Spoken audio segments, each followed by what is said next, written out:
Hello everyone, I'm Tony Kelly and welcome to the YMCA Who's On podcast, Real Talk. Tonight on our show we've got Kev Aky, aka Kev Aky.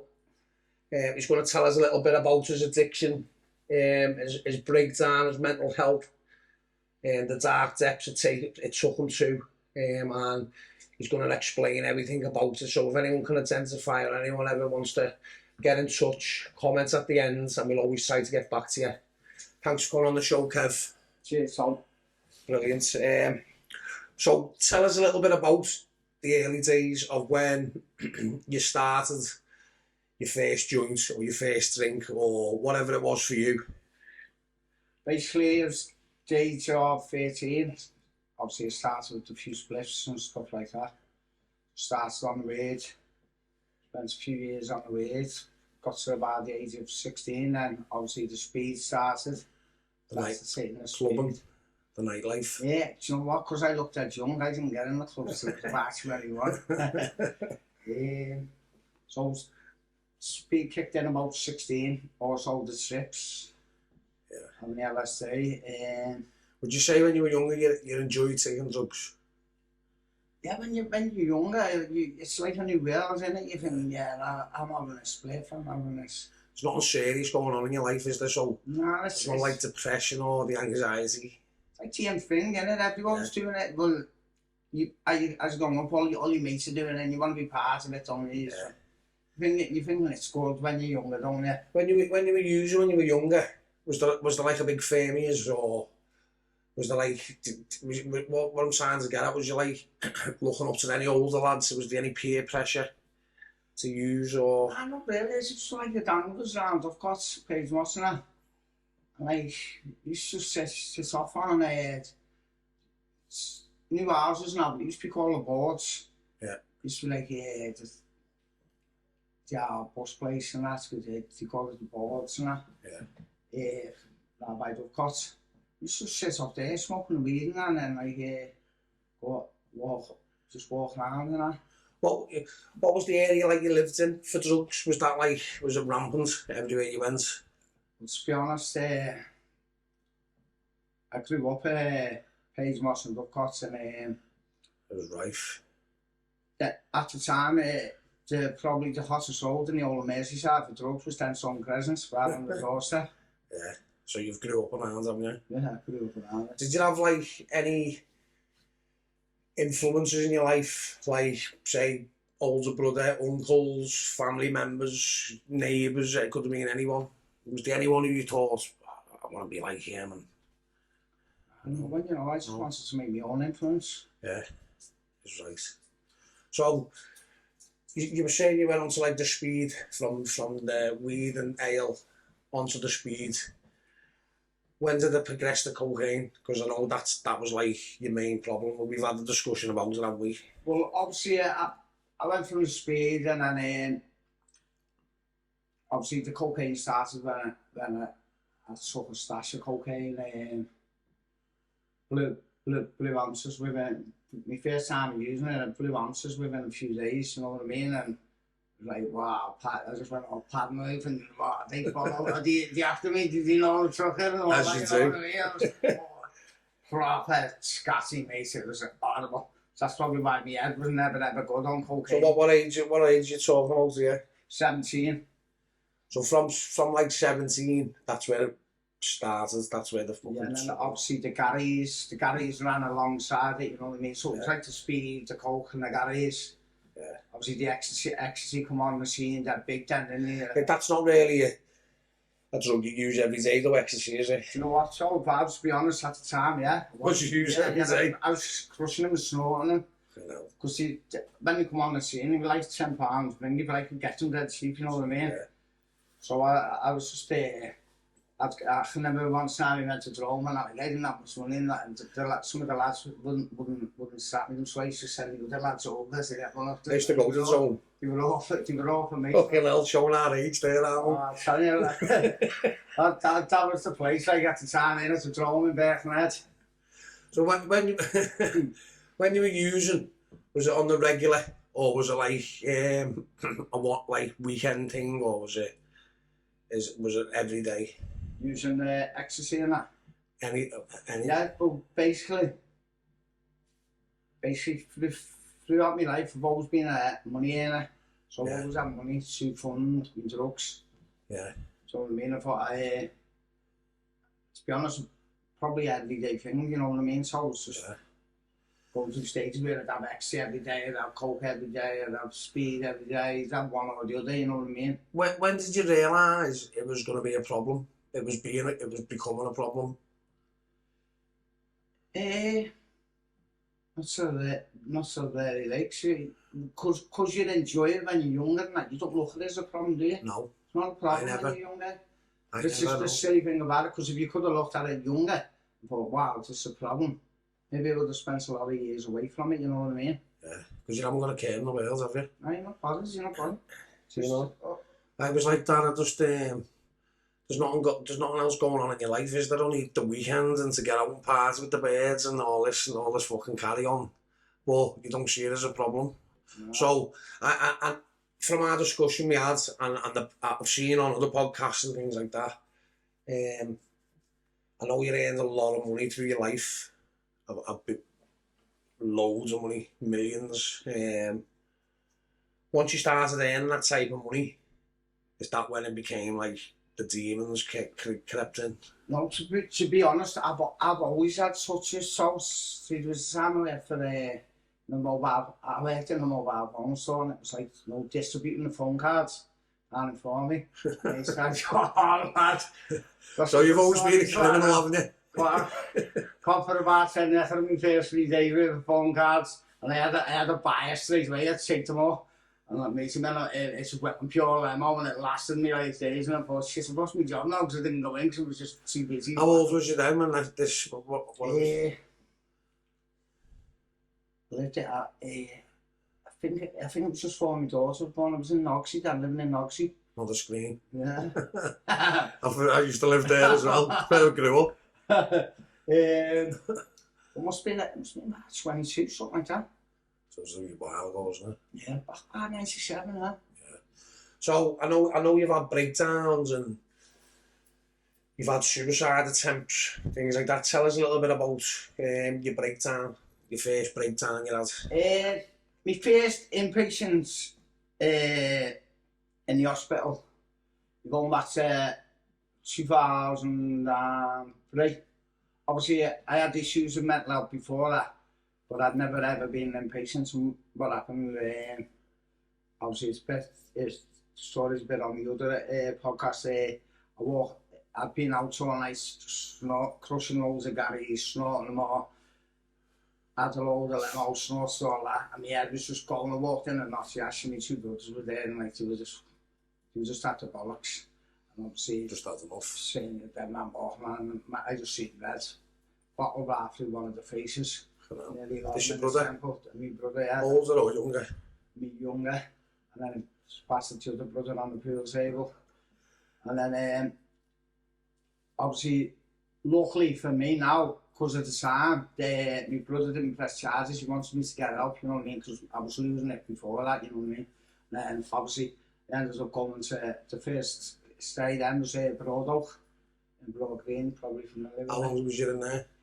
I was in there for a few weeks. The mad thing about it all I went in, I think about 2 days before, 2 or 3 days before Christmas. I was due to go to Florida Christmas Eve. And I holiday meets were fucking absolutely right you was. Fucking right you was, mate. So, you've been locked up, mental Aussie. What was your family? What were they doing for you? Were they like behind you or? At this time, all the family were there. Obviously, my daughter's mum was there. She couldn't see me obviously before she went to Florida, stuff like that. At that time, the family were supportive. Then I'd say yes, he was supportive. You know, coming in and see. What about like your mum and dad and things like that? Yeah, my mum and dad were supportive then. You know what I mean? They did support me at that time. Did they get to a point though, like my parents did, when I was using fucking all this carry on? Did they get to a point where they like basically washed their hands here because there's nothing they can do? I was like uncontrollable. Yeah, my mum did. My dad was always supportive. Yeah. You know, like. Because I'd always pull out of it, you know what I mean? And I'd Yeah. like be so, well, like for a little bit and then bang, Back in, yeah. So, after that, you came out of the hospital. Was you still using? To be honest, probably was, but I can't recall it, you know what I mean? I would have been, yeah. Basically, at that stage, it was looking like it was rocking for a few weeks, you know, like, smashing it then would have been like a week or 2 weeks off it, you know what I mean? Like, yeah, boss it, yeah. So, after coming out of the first lockdown, say, in the psychiatric ward, what was your thoughts on your mental health?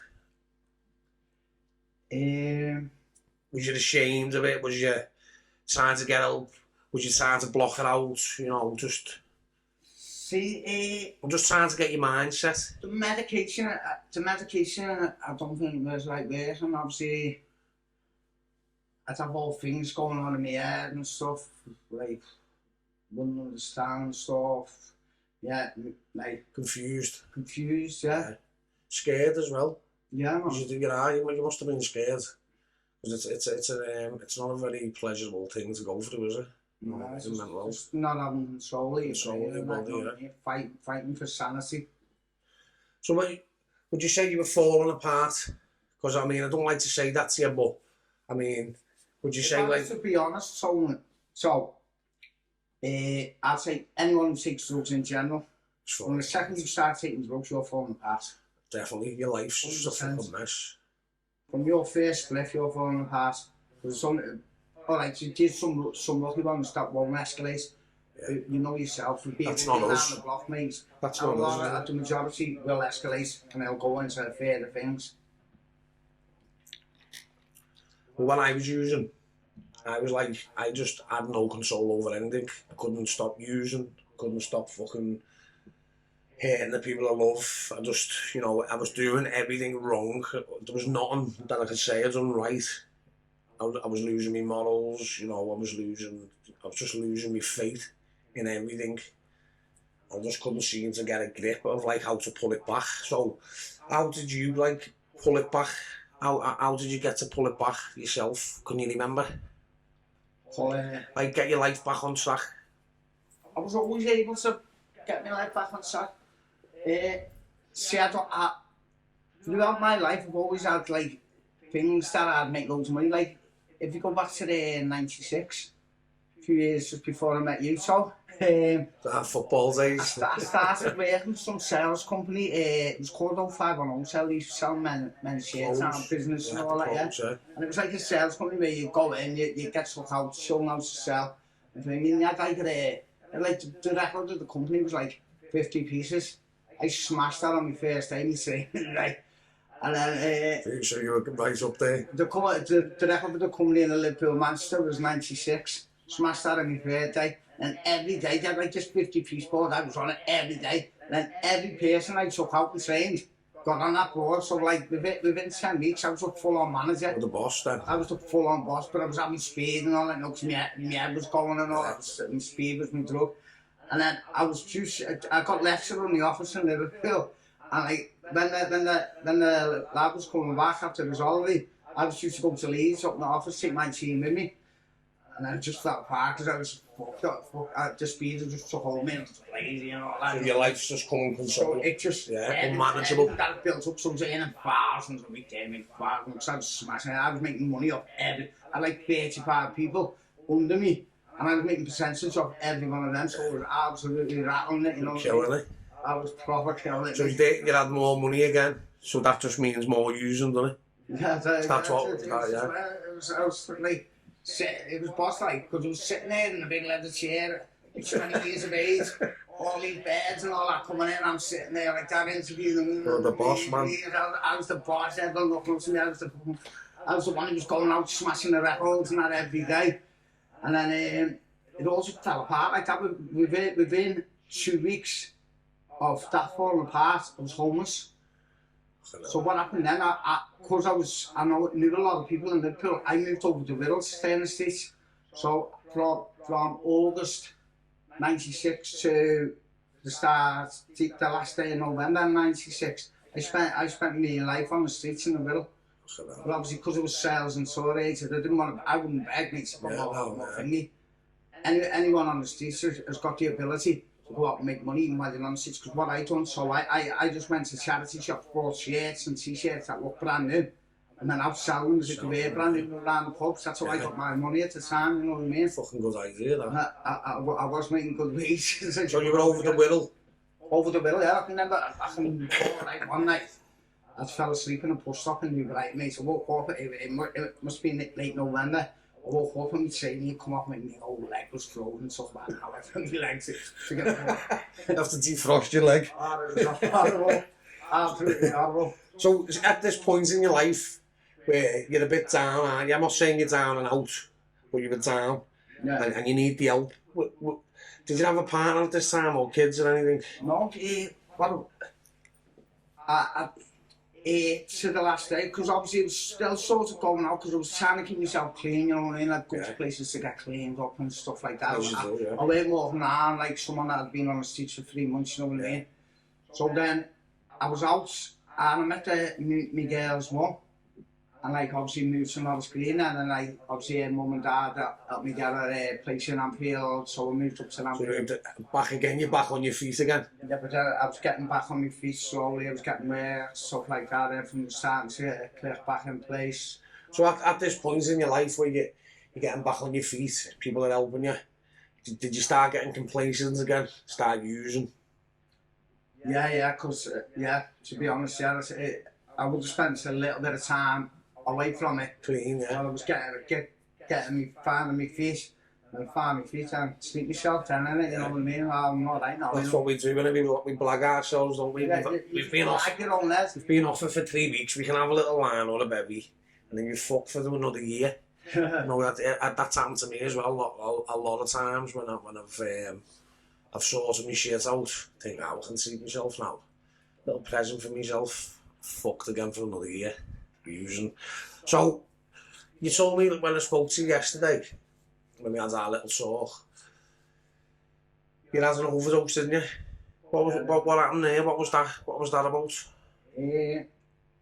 What happened? How did that come around, and what was your mindset? That was coming at the time when I was having a breakdown. My head was just totally gone then, so I was using a lot of cocaine, and like, see, I've been off the cocaine for a bit, but like in 2016, I felt like everything didn't feel good, you know what I mean? I was overworked, everything like that, and then my thoughts were going and all that, and like it was losing control of me, and then I started using again because I was off for a good few months, and then I just, because the medication weren't working, because I'd come off meds, and then like they weren't working, when I did start taking them again, so I changed to cocaine, you know, to self-medicate. Yeah. So self-medicating, and then my head just absolutely collapsed, and my head just went. And also that's when you decided to end it all? Yeah, what had happened, I can recall what happened was when you're ready to commit suicide. I was in a house down Foxhole Road with some girl. Obviously she went downstairs, and like at the time I was having thoughts with my kids, and then my head just got this blank expression. It's just like everything just went blank in my head, and like she had like a blister pack and sort of like 250 tablet sauce. Oh, that's what a cold shiver. Bang, open the whole lot. There's a drink there, just went bang, just swallowed every tablet. And then obviously because my head was fixed on dying, I didn't want to be there because then she could get the ambulance, you know what I mean? So what I've then done is I walked towards Scotty Road. So you got off, so you can be on your own. Scotty Road, and then when it all come back to life, when I woke up in ICU, obviously that girl had being a bunk, she was an army or something like that. I was found by a woman in like an industrial just before Scotty Road by the son. He said it was 10 ways, and so obviously I had collapsed it. It was, I think it was a daytime thing, so like I was took to the hospital, and then what I could recall walking, couldn't recall anything else then. I can recall like pictures of my kids flicking through me thing and then everything going black. That's obviously where the cardiac arrest must have kicked in, and like my heart stopped and all that, and everything went black. And then I can remember waking up in ICU sometime later. So well, after all that, because obviously that's been fucking traumatic for you, really traumatic. Even just listening to it, it's traumatic. Did they keep you in? What was like the consequence of doing that to yourself? That's where they then realised that, because I never had a diagnosis up until then. So what I mean, and like obviously I've got quite a few diagnoses now, but after that happened, obviously you say like, you know, someone commit suicide, you've always got some sort of mental illness. Then obviously the psychologists were involved and everything. At the time when I went back to hospital, they'd have like meetings, you know, like every week. What hospital is this? Clockview. Oh, Clockview, yeah. I've been in there myself. I was there for on and off for nearly 2 full years. I know. I done 3 weeks in there. They used to have meetings over me, and like to be like 15 professionals in the meeting, or like a big meeting, and like go on for like half an hour. Yeah. Like how to keep me safe, how to keep me alive, you know what I mean? Obviously, I've done a lot of stints in a lot of mental health hospitals. I've been everywhere, been Bradford, even been in Greece in a mental health hospital. So it's all like your diagnoses now that you've had, is everything okay now? Was like... Yeah, well, what happens, Tony, obviously once they start finding diagnosis, they could then realise what medications to give, but like the medications and all that. That can be a problem for a lot of people, medication, because, I mean, I've just come through a rehab myself. Like I'm nearly a year clean now, but while I was in the rehab, there was people, residents in there who the medication was messed up.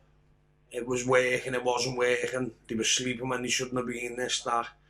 And I think that's a problem, because I kept hearing that over and over again. I think that's a problem, that if anyone's listening or watching, to make sure the meds are right, because people can be misdiagnosed, can't they? So I think that's like an important point to bring up. Another important thing that I'd say as well is obviously if you want to get better, obviously my head was still unstable at the time, but obviously if you're still using it at the time, the medication's not going to work. It's not going to work, is it?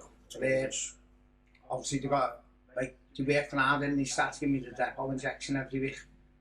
Obviously once you start to go on that depot injection, then things start to getting better. That's it. Like, you know what I mean? Leveling out. Start to leveling out, yeah. Is that, did you start getting your life back then? Yes, it's obviously a long process, but... Yeah.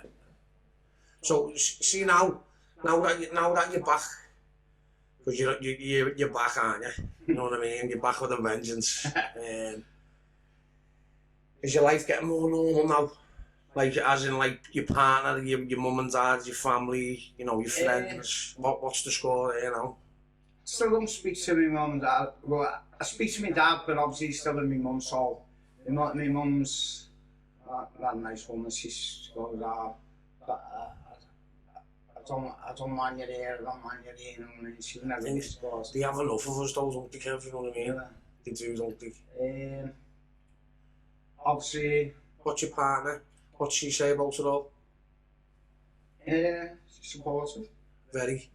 Is right. Yeah, everyone's good. I think that's important, that you have your partner support you, because we can all fuck up somewhere along the line, and if you've got someone there behind you, backing you, helping you, giving you that little push when you need it, it's important, isn't it? Because that gets you back on track to where you need to be. Yeah, it gives you a goal, doesn't it, to get back on track for them? Yeah, you need obviously at the time, see, what I'd say, like, obviously, as everyone knows, I didn't go through rehab, I didn't go through groups, nothing like that. What happened on mine, it's a stop it, which is more or less 16 months to the day. I can recall looking in the mirror. So this is when you knew you needed to jibby.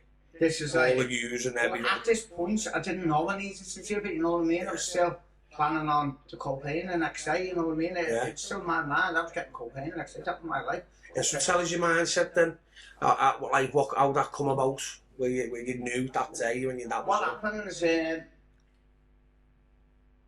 obviously I woke up, I sat there in the mirror, obviously looked at myself, I was like an 8 stone frame, you know what I mean? Yeah. Gone from to like 13.5 stone, dropped down to 8 stone, constantly in and out of obviously because I was that ill, I couldn't stand up, plus your meds and things, you don't want to fucking eat, you don't want to do anything to you. Yeah, I couldn't do that, I couldn't function properly, not like that. looked in the mirror, looking grey coloured, and I proper cried, like, I started thinking I'd never ever seen kids alive again. And then just by chance I got this call of a lad. We fell out a bit, but I'll never disrespect the lad, you know what I mean? And like, he did help me, I'll be honest, he did help me.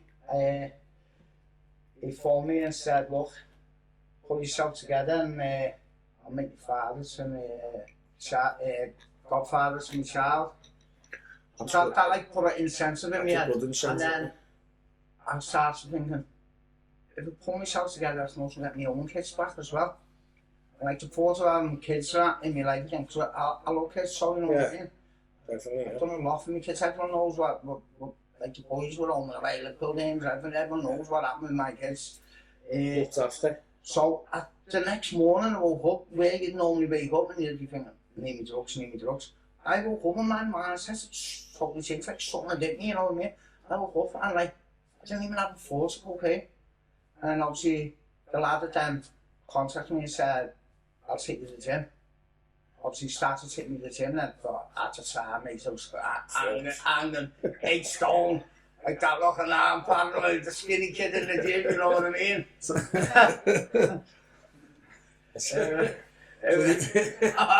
So you've gone to the gym, your mate's behind you, suck you, he's gone through the effort of taking you, which was good of him. But some people just wash their fucking hands of you, don't they? So at that point, was that when like, did you just carry on? Because I think people give, we had a little discussion about this yesterday, and you have a few days on, don't you, and you think you feel great, you've got a new pair of things, new haircut, new tracking, you think you fucking look great, but you don't. You still look fucked, don't you? See, I was at the stage, so when I went to the gym, I was looking myself like, full of mirrors, mate, so that's how heavy it was. Full of mirrors, and I was just looking around, and do I really want to do this? Then in my head I was thinking, push for a month. So my head was fixing and pushing them. So within a month, obviously everyone knows about muscle man, within a month, because I've done it every day, started seeing shape in my body, like I went from this little, looking like pepperami, to like, getting like my physique back, like. Paul our tech man's laughing his head off here. I started looking a bit normal after just 4 weeks, and I thought, yeah, then my head was going, yeah, I'm gonna push this, I'm gonna push this. And then I went from not being scared of looking in, it's like that walking fast and leaving it, like, yeah, loving it, you know what I mean? So you get a bit of colour back, innit? A bit of size on you. And then as it was progressing, everyone started serenading me then, saying, he's in love with the mirrors and everything. You get on the sunbeds. Everyone makes the lads at them. So is this when you started doing kickboxing? No, I started doing Thai boxing in 2007. Oh, so you've done that for a long time, haven't you? Yeah, I've done Kung Fu when I was 10. Because I've got a bit of a kickboxing background as well, and I should have carried it on. I was a proper athlete, me. I fought for Great Britain and everything. And I don't know what the fuck happened, mate. It just like everything else overtook it when it shouldn't have. That should have been my main priority, and I'd have been in a different road in my life. But as you say, it helps you, doesn't it? Yeah, no, obviously keeping up, still practically going, even at my age, and I'm still going to 7 arms on the pads and all that. That's good. Keep carry on training, I'm even back at football. Like I had all days of football, so I'm going to keep on story. I gave me credit. You know, 25 years ago that. I know, that's how long ago it was. Days then. 25 years. I was the super sub goal again, guaranteed the goal. I was shite. I just fighting everyone. Guaranteed I was banging I was always bad, blacklisted, couldn't play, they wouldn't let me. I was fucking always in the FA, trying to get a game, pushing at the end. They were good days like that. Yeah, good days, yeah. That's where we played for the Barrys in West Ham. That's when I first met you, didn't it? Yeah, at the Barrys. I know. I don't know, we might have met before that, because obviously we were both on the screen, mate. Yeah, it was years ago, lads. Like that, that's when we started becoming mates and that. So you're in the gym, and your life's getting back on track. What was that then? So you haven't used that, is that when you stopped using? Yeah, see, people say you'll always be thinking of it and that. But if I was to be 100% honest on all my children's lives, I've never thought since that day that cocaine. Wiped out my system because obviously I think the it trauma... got to the stage with me so right where cocaine was not enjoyable. Yeah. See, imagine you've had a breakdown and you're fighting normality in your brain, and then all of a sudden the kids that took out of your life, kids that you love, spend all your time with, just talk like that. And then, like, obviously now it's hitting nearly 6 years ago. Partly got the story back to how it should be. Well, I've been going through like a bit of a similar thing, but not because obviously I had a breakdown or like that. It's because of my addiction, and like I was that bad in me using and me behaviour. Me ex-missus, or me ex-missus Lisa, she just didn't want them around me when I was behaving and acting the way I was, which is, you know, I always slated her for it, but it was definitely the best thing to do because my son was getting to that age where he was watching me, and he started to ask questions, you know what I mean? Yeah, and totally. She didn't want that because obviously she wraps him in cotton wool, and my daughter. But yeah, I was going through a similar thing, and I was always like, what you fucking hell, you stop me seeing the kids and this and that, like it's their fault, and it weren't, it's my fault. You know what I mean? So I can understand what you were going through. Because it does get to you, doesn't it? Puts you down. Yeah, see, the last episode on it, I was a dark place, very, very dark place, mate. Obviously not seeing the kids, suicide, stuff like that. To be in a day of enjoyment on it, I was just stuck in a trap. Yeah. Stuck in a trap, sitting in my flat, barricaded in, shivers, hammers, fingernails coming through the door, he was outside and I'm in there. It was just an endless, that was me day in, day out. And it's just like, at the time I was I prayed that I'd get over it, you know what I mean? Because it was just could you see yourself getting over it at the time?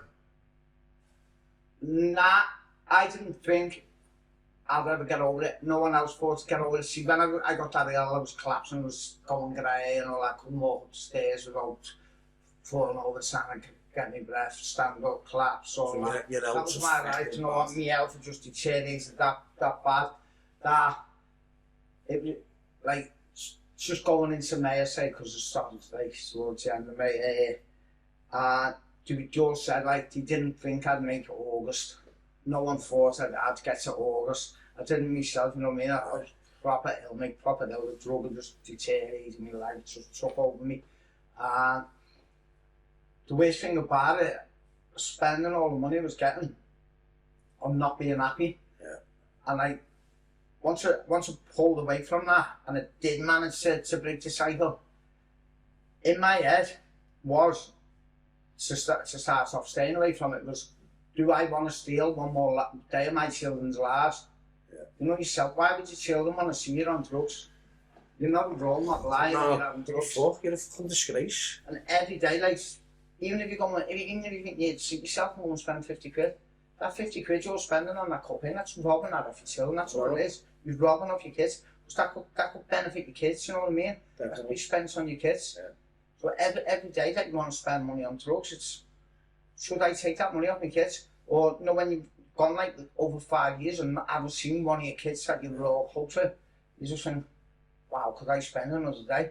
Could I risk having a line of cocaine to lose that again? No. Do you know what I mean? That's it. So I've got all cylinders out to get my children back. And how's that going for you? What's the score there? Obviously, I've had relationships with the 3 girls. Soon my daughter's very successful. One's in the Navy, one's going in the Navy. I had a relationship with a younger girl. Obviously. Is that how old your kids are, yeah? Navy? Yeah. It's brilliant, that's a boss career. And obviously got my 3 boys fighting on all cylinders for them. How old are they, Kev? 13, 12 and 8. Nice. I've got an 11-year-old lad and a 22-year-old daughter. Yeah. Hard work, mate. So you see your lads now, are you seeing them regularly? I'm not seeing my lads at the moment, no. That's still ongoing. You're in court over that or? I'm in court, obviously. We'll leave that for now. So at this time in your life now, how are we getting on? What's happening for you now? Obviously, I got to the stage where, obviously, everyone knows about their colourful life. Yeah. In and gang and stuff Gangsters, like that, you know what I mean? millions of pounds worth of drugs, Lived illegal businesses. We know all this, Kev. I've known you for years, lad. You know, it's But I just got to the stage somewhere, but you know what, I'm going to move away. I'm going to get out of it. So we're out of that life now. Yeah, because, let's face it, mate, areas I've lived, right? Morris Green, Croxford, Speak, The worst Highton, things. Derby, even had a stint in Kenny. Yeah, like you couldn't have named the five top worst I also areas. lived in Gran Canaria as well. I used to sign share over there, that was a belter. Where the con man was you, Kev? I used to be going along the beach giving the scratch cards out, and you know, here's the fiddle in it, right? You'd have 2 scratch cards, right? You'd see them coming over, you'd know they were Norwegians, German, obviously the Germans had the big white socks rolled up. You'd know they were English, you'd just have the flip-flops and all that, and then obviously the Norwegians with the coats on. So you just go, and you go, Norske, Deutschland, you know, like, and then like, you'd always be a man and a woman, and you'd go like that, you'd know which scratch cards to you'd give the man to lose them on first, you go, let's scratch it off, you'd scratch it off like that, you'd be scratching it off, and I don't know, she said something, and then that's the woman scratches hers off, it's the star prize all the time, and then you go, wow, why you got star prize? And you post them up and all that, and then you'd call your mates over, you'd have a mate by you, and you go, come here, look, did she won? And then you go, wow, and you'd be like, you don't speak it up, I can't believe you won. And you'd send them to go and do the tour, and you only had to stay in the tour for half an hour. So if you're ever in Gran Canaria and someone comes over to you on the beach with 2 scratch cards, tell them to... So, you were telling me, how long have you been clean now? Just getting on 16 months. It's in a couple of days, isn't it? A few days, yeah. And you're proud of that, aren't you? Yeah, proud. It is a boss achievement, that. So, today, we're coming to the end of the show now. What would you tell, if you had a piece of advice for anyone? I ask everyone who comes on, or everyone who's been on, if you had one piece of advice today to give to people about mental health and addiction, what would it be? Right, obviously, if we split it up and start with the mental health side, obviously if you're fighting mental health, anyway, mental health is my name, obviously. Through my diagnosis, obviously, I've been born with mental health, you know what I mean, and now it's like, it's genetic, because, you know, like my kids got some sort of mental health and stuff. So obviously, if you're fighting mental health, for your medication to work anyway, you can't have drugs. Plain and simple, you can't have drugs, or your mental health and never basis. I spent over 40 years before mine got diagnosed, you know what I mean? So, anyone that's in and out of lodging and like using anything, mate, and they're thinking, oh, I'm back in lodging, because I'm still in contact with quite a few of the people. Say, listen, you've got to, like, even if it's just smoking weed, you've got to stop the drugs. It's cancelling out any medication they're giving you, isn't it? Yeah, because what's the use of having medication and you're having drugs? Because it's like, just adding to the problem, isn't it? Adding to it, yeah. So your addiction, what would you say in addiction? What's the boss piece of advice you'd give people? If I could give anyone advice about addiction, especially to younger people coming through now, that even, like, obviously if you're having such drugs, take it from me, but the scars to prove it's not worth it. Not worth it.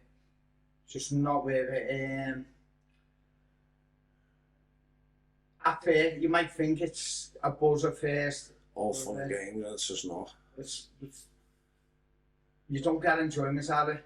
See, the heaviest drug I use is obviously the cocaine. We all know about my cocaine addiction. But now, like I say to everyone now who that's been on the cocaine, that's everyone on cocaine. Can you tell me one day you've been on the cocaine and you've had a good night? I'm the same, I can't. You just never think of it. Might have been when I was about 17 in the Green, or the 051 or somewhere like that, when I had one good night out of all of the nights I went out. But cocaine is just not enjoyable. It's like, first line thing. What's this? Yeah. You're chasing, it's just a drug that you're chasing. It's a fucking mugs game. Then you're like that, wow, what the fuck happened, you know what I mean? I can tell you stories of what makes it up, throwing grenades in the house and all that. Because they hear people downstairs. It's madness. Sitting there, in my life, I've stayed with crossbows, everything. Same here, lad. You know what I mean? I've done all that, what you're saying there. I've been sitting in my house. Missus has gone to bed. And I'm thought, like, I can have a line now, everyone's asleep, because she used to go fucking mad. And I've been sitting on my couch for 3 hours and I haven't moved. And I'm sniffing my fucking brains out, it's fucking all over me. There's fucking nothing heavy, I'm just a fucking mess. And I'll get up and lift the couch up, thinking there's someone under the fucking couch, and I've been sitting on it for 3 hours and I haven't moved. And that's where it used to take me. Then I'd be looking out the window, I'd go out, check the car, come back in, go back out, unlock the car, check the car, go back in, check the dog. We had to bring me dogs in, have them sitting on the fucking floor, and when their ears pricked up, I think, right, the fucking dogs know there's someone out there. And the dog would be fast to fucking kip. I used to listen at the walls. Same here, lads. The floorboards and all that. That's the insanity it takes us to. I've even stood looking through my spiral out, and I've like stood for like 2 hours like that, and my fucking eyes been watering. Oh, I'm done. Like that, and I haven't moved. I've been like that. Like, and I'm trying to hold my breath so I don't make no noise, so I can hear what's going on. And then I'll snap out and I'll just think, what the Yeah, it takes a while. Yeah, but you don't realise, but you're there for like an hour. Looking out the spiral. You're not moving. Thinking someone's going to open a letterbox and all that. Many people I speak to about addiction and where it takes them when they're using, it's the same, similar type of story. Once they get that psychosis of using and they get into that stage of paranoia, it's the same fucking stories. It's like, yeah, obviously, we all do the same thing. We're all lunatics. Anyone now who's using cocaine and they're now getting to the stage where they get to paranoia, you've got to just cut out, because you know yourself, it's only as well as I know. Once you hit that paranoia stage, it's game over. It's game over. That's when the psychosis is kicking in. That's when you're thinking of stabbing people, doing horrible things. You're not sure what your life is, not stuff like that. That's the time. Even if you're like thinking you're all right, you're not all right. Trust me, it's time to go. No, I'm out of this. It is. That's when I carried on. I was doing that for years in the end, and I just carried on because of the greedy fucking personality I've got. And just like, I'd be alright through all the week, be all happy and like, yeah, and then I'd come towards when I got a few quid in from where, whatever I was doing, and I'd be like to me, babe, I'm getting off it tonight, and she'd be like, you fucking not, she'd cause murder. She hated it. You know what I mean? She fucking hated it. She hated it in the house, she hated it, me using, she hated looking at me, she'd go, look at the fucking state of you, look at the kip of you, and I'd just be shit like that. Oh, paranoid and like, it's not me, lad. I'm quite a bubbly, funny, outgoing person, mate, but as soon as I'd have a line or a fucking pipe or whatever it was, lad, I turned into a fucking mouse. I was it's all I'm saying, you go in this zone and you just... So I'd say that's a brilliant piece of advice to give people. If you're using and you're getting to that point because, you're already using, so you can't say to you stop using, but if you're at that point where you're starting to go into that progression of paranoia, the quiet, thinking of hearing people, hearing voices, anything like that, that is the time to knock it in the head, because it just gets worse. It just goes downhill and downhill from there. So see, for the younger people that you're watching this, and obviously you're hitting the scenes now, and your mates are using, and you're thinking, it looks big, that. I can tell you 100%, it's the bigger person to say no. Yeah. That's the big point. You say no and just don't do it. Yeah. Definitely, 100%. I just think kids nowadays as well, I think when we started using, that was the days of the proper Charlie, the proper cocaine. where it was proper. It's not like that now, it's a load of shit now. Yeah. And they're just sniffing a load of bash, a load of shite, they don't know what's in it. Because I've sold Charlie myself and bashed it with all kinds. And sold, and everyone's like, yeah, fucking bash that, and they don't know what, they're sniffing a load of shite, you know what I mean? And I think that's doing people in the mental health as well, because they're taking stuff, they don't know what they're having. And it's obviously affecting people, isn't it? Yeah, you know what I mean? See, because once you're taking as well, you can get to what's like an addictive personality towards the drug. Yeah. And no matter what drug I've had my hands on, like ecstasy, I've pure loads of ecstasy. Go to the extreme.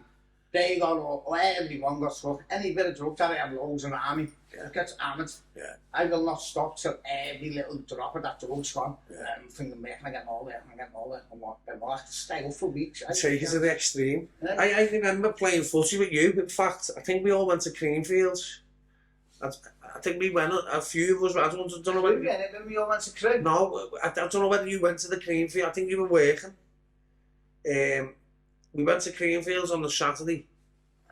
I must have had about 15 days. And then we went to Cream the next day on the And coach. we were all being sick on the pitch. Yeah. I'd had like 15 ecstasy tablets and I'd been to Creamfield partying all night, and then I literally got home, went back to the pub, had a few pints before we went, gets on the pitch, and I'm running down the pitch like that, and I'm going, spewing up. Yeah, we were And that, my fucking heart bouncing out my chest. And I've been up all night on the limo, had a little hour on the coach coming to Cream. And then, like, all of us were fucked. Obviously, before that game, we played for the cup. I come on half time, scored the goal, made them on for the winner. We won the cup, took the cup back on the way back, stopped off at Warren's and Stairs. And he got Busies are on the bus, really. The busies go on bus money. I'll just give them so much money. But I remember when the bus pulled away, and it was all like chocolate and teddy bears, and like a big square where the bus pulled out. Fucking hell, they were the days, Kev. The shell has been absolutely full, really. We all walked in, and then gone, everyone's gone. But that's the extreme nature of us. That's where we take it to, because obviously we're addicts. We'll always be addicts. And that's where we have to keep ourselves safe, because, like, that going to play football after taking 15 ecstasy tablets is not good. It's you can die. Literally, you can drop dead. My heart was beating out my chest. And that's like the addictive nature of us, isn't it? So, yeah. Kev, that's been a brilliant podcast. I'd like to thank you for your time, for coming on. Excellent, mate. And anytime you ever need me, I'm only a phone call away. Yes, you know, any advice you ever need, anything, just get on me. If you like that, if you've got any problems or you identify with anything and you'd like to know or comment, just please like, subscribe and share. And if you've got anything to say, put it in the comments and I'll always try to get back to you. Thanks for listening.